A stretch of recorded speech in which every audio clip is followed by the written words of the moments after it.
Out here in New York City, we have undoubtedly one of the hardest riding conditions within the span of this country. For your bike to survive the streets out here, it's got to be built to endure bottomless potholes and outmaneuver situations that will routinely put your skills to the test. Where this city is rich in the hard miles that it provides, so is it also rich in local legends who have paved the way for my generation when it comes down to performance Harley-Davidson. I myself do my best to pay credit where credit is due, and the true heat that can be found in my garage present day is a direct influence from the legends who came before me. Having their respect and guidance over the years is a truly priceless thing that has led me to push the boundaries of my own builds while keeping it true to the New York style. These were the guys that were ripping and building these bikes when I was still in middle school. Sal Badfoot, well, Sal, he's a walking encyclopedia and true genius when it comes down to this stuff. In the past, rather than pretending to know it all myself, we've always just mic'd him up within my videos, and it's always been appreciated within the comments section. That's, like I said, that's coming from the guy that probably don't know what he's talking about, probably don't have an FXR, probably don't even have a bike, you know. Rides a keyboard, so.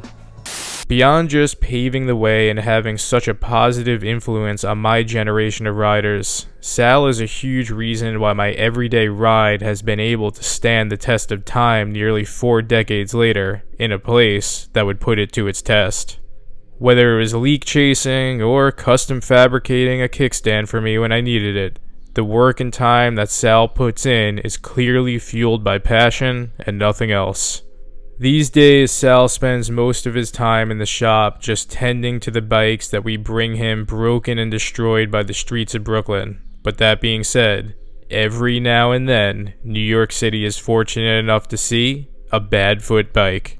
These are bikes that are built first and foremost to be able to outmaneuver whatever challenges the streets out here might throw their way. And now this brings us to our friend Wilson. Wilson, with his shovelhead FXR, hands down will always get the most attention and cool guy status within any of our rides. Years back at one of the FXR jams, he walked into a once-in-a-lifetime opportunity to have Sal build him an FXR on another level. And years later, that opportunity now has come to fruition. I'm sure it has come across in my videos, but Wilson is just one of those guys that carries himself with true respect and PMA. Like most of us, he has to grind it out at a 9 to 5 to maintain these bikes. So if any one of us is going to deserve to get the experience of having a bike built by Badfoot, it would be him. He's got some pretty grand plans on the horizon for this bike, and hell, this is just the beginning. But as always, this is my intro. Let's pass it over to the legendary builder himself and get some more information on what's going on here.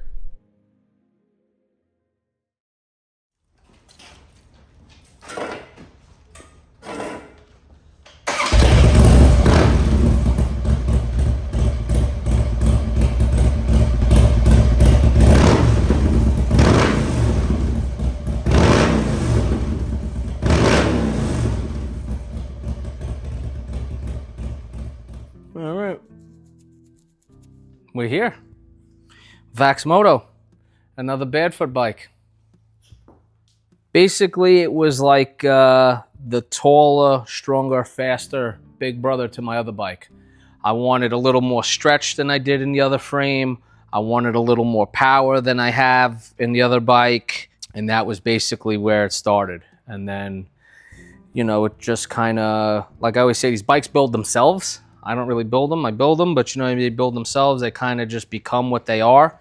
And this is where we ended up. It's probably going to show its most potential in the city and the twisties. You know, back roads, tight roads. It's real light, real nimble. It's got tons of brakes, more than enough power. And it's super skinny and narrow and got a ton of suspension, super high off the ground.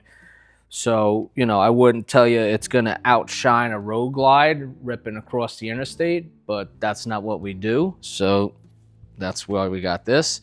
So yeah, I'd say it's probably a 60-40 split of city and twisty back roads. Okay, drivetrain is your 99 to 06 dresser drivetrain. 5-speed transmission, 88-inch motor, is how it would come in any of the dressers. Obviously, it's not stock. It's got a magneto on it, S&S carb, cams, some other little stuff. Transmission, for the most part, is a stock 5-speed from that era. Couple little things. Primary, same thing. Really, the only thing on this side that's done is the foot shifter stuff, because of the bag of primaries, and it's an FXR. The shocks are Super Shock. Those are my guys. I always use Super Shock. They're great. It's got the bagger swing arm. These are 14-inch. Front end is 39 millimeter narrow glide, like on anything else. It's got over tubes. It's got all Race Tech internals, sprung and valved for the rider's weight. The exhaust I made myself from a bunch of pieces. The muffler is, oh geez, I forget who makes that. It's Cone Engineering muffler. Collector, I might have got that from Cone Engineering also. And then the head pipes I just made myself. Cruisy. The wheels are cruisy. It's got an 18 in the back instead of a 16.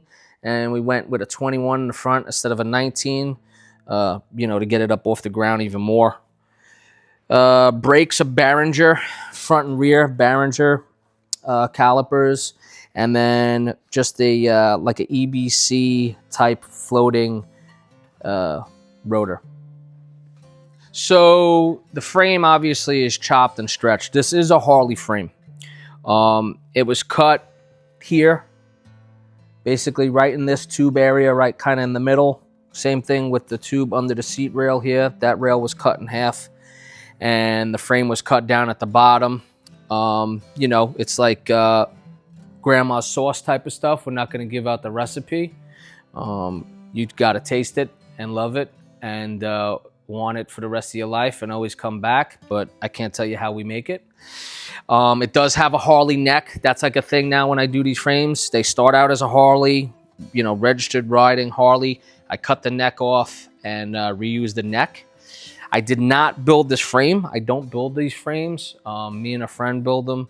This isn't me. This isn't my thing. All the welding and fabrication was done by Kevin Crilly, Heads Welding and Fabrication, who probably can do anything with a motorcycle fabrication wise, and probably build some of the sickest stuff in the world, but he's just, I guess, kind of like me, and that's why we're friends, and that's why we do this stuff. We really don't want to just like build a million of these things or a million motorcycles and have them out there. It's like the right bike, the right time, the right person. Like I said, secret sauce. You don't invite everybody over to eat your grandma's cooking, so it's kind of the same thing with the bikes. We don't just build these bikes for everybody.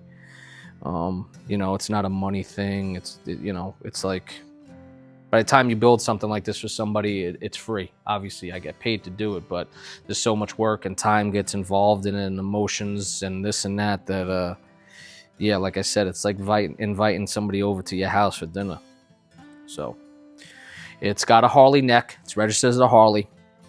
It's got about 6 inches of stretch up. The rake is stock. And basically everything back here is stock. The bottom cradle, the bottom of the frame, all the cross members were cut out. It has a stock pan on the transmission for the oil like it would in any dresser. It's got a Dyna cross member in it, so we use his old Dyna foot controls. And then I make the rear back, the lower cross member has to get replaced also for the pan. That I just make myself. The kickstand, Dyna, all that stuff is just Dyna stuff.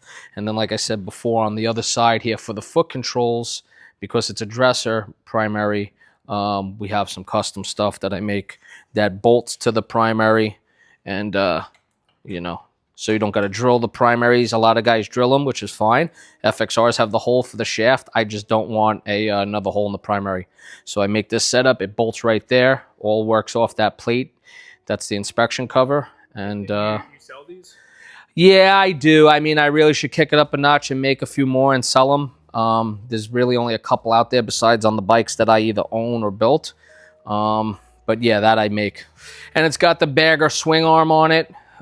We use the bagger swing arm with the eccentric adjusters. That would come with a drivetrain like this. cut rate struts, Oliver, the cut rate. I always use his struts. They're awesome. Their quality's great. They're nice and durable. They're not some tinny, thin piece of junk. They're made from billet. So I always use the cut rate struts. Boosted Brad, you know, detachable stuff for a sissy bar. That stuff's real cool, made real nice. We use that. That was cool. Paint was out of Arizona. Was it Triples? Yeah, he did the paint out in Arizona. Killed it with that. Bare knuckle choppers, risers. What's that?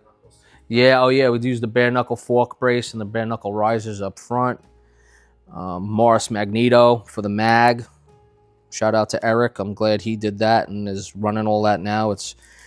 That's the perfect guy for that setup. You know, he's really into that stuff. I mean, they're awesome bikes. You got to think about where, like Harley's still kind of using that rubber mounted setup, right? I mean, everybody wants a bagger now. It's obviously different. M8 motors, way more power, but the same concept is there, you know, double sprung swing arm suspension in the back and a rubber mounted drivetrain and stuff like that.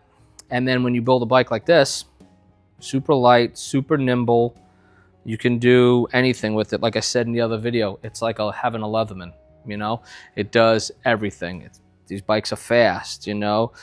They're light, they're nimble. I mean, they really are that Leatherman type of tool. They do everything. You know, you got a little something for everything. Pack a passenger, pack gear, rip the back roads with the ground clearance. I mean, you could drag a peg on this thing, but you really got to be ripping it. You know, dirt roads, you want to go camping, you don't got to worry about ripping the oil cooler or something off the bottom of this bike. You don't even got to think twice about it. Just, you know, second, third gear, 30, 50 miles an hour down a dirt road, no problem. And they're super simple, you know, especially when they're set up like this. There's no wiring on this bike, really. I mean, it's got a magneto to really give that hot spark and simplicity with the twin cam.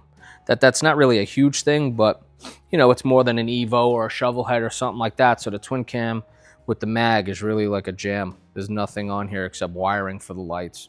That's it. No speedo, no gauges, you know. So all this stuff was done here. I got to thank Justin. He lets me do all my stuff here. Never complains, never questions me, never nothing. Vax Moto in Brooklyn. And shout out to all my friends that helped me do all this stuff. The little stuff I don't know, you know. They're always down to help me. Shout out to Kevin for always helping me with all the heavy fabrication and the framework and stuff. And like I said, it's the secret sauce. I can't give you the recipe. You got to, you know, be invited over and hang out, and that's it. So, you know, everyone probably knows I have the 82 shovel head stock like 15 years ago. Kept the stock, didn't do nothing, you know, just little things like brakes. But, you know, ever since I saw like these chopped out and ripping down, you know, the FDR, I was like, I need one of those. And, you know, I know Sal for a while at all the Indian Larry block parties and barbecues and stuff. And I seen his bike, I mean, years ago, right? And then one day I bumped into him at the jam like 2-3 years ago, right? And, you know, he told me, you know, he got a bike that, you know, might become available if I'm interested. And I was like, I probably still have the message saved. I was like, Sal, we got to keep that one in Brooklyn. Because I know these don't come around that often, you know, and, you know, we're at the mercy of these great mechanics here in New York. And I'm just like, wow.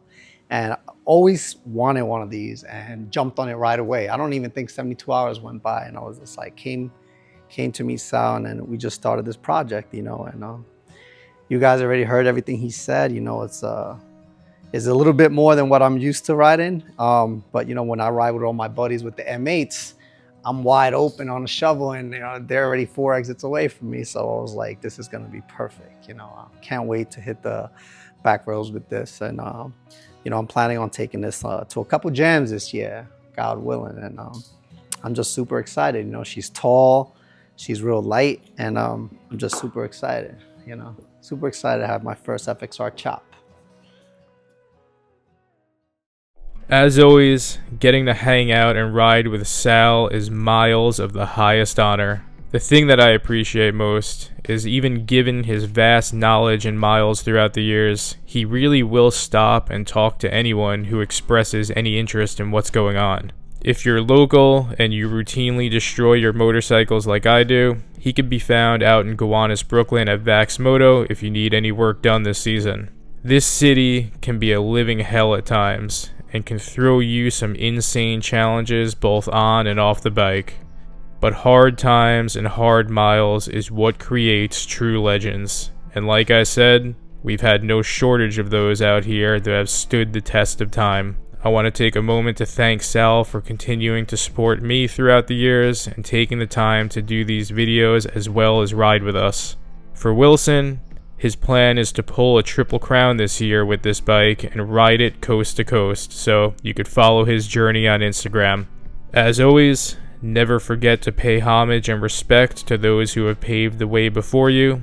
Ride FXRs, invest in custom bikes, and support your local DIY shops out there. On that, we're out.